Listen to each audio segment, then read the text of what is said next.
آپ صلی اللہ علیہ وسلم نے ارشاد فرمایا، مسلم کے اندر روایت فرماتے ہیں، من صام رمضان، کہ جس نے رمضان کے روزے رکھے، تو ثم اتبعہ ستا من شوال، اور اس کے بعد شوال کے 6 روزے رکھے، کان صیامہ کصیام الدہر، تو اس کے یہ روزے رکھنا ایسے ہیں جیسے اس نے ساری زندگی روزے رکھے۔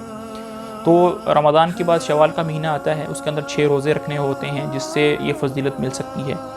اب یہ روزے رکھنے کا طریقہ کیا ہے کہ آپ لگاتار بھی رکھ سکتے ہیں، 6 دن اکٹھے بھی رکھ سکتے ہیں، اور مختلف دنوں کے اندر بھی رکھ سکتے ہیں۔ ایک روزہ آپ رکھ لیا، پھر 3-4 دن کے بعد پھر ایک روزہ رکھ لیا۔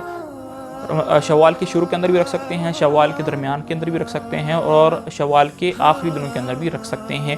اکٹھے بھی رکھ سکتے ہیں اور علیحدہ علیحدہ بھی رکھ سکتے ہیں، اس میں کوئی وہ نہیں ہے، لیکن اولا اور افضل بات یہ ہے کہ شروع کے اندر اس کو رکھے جائیں تاکہ جلد از جلد جو ہے وہ نیک کام ہو جائے۔ ھذا وصلی اللہ علی نبینا محمد وعلی آلہ وصحبہ اجمعین۔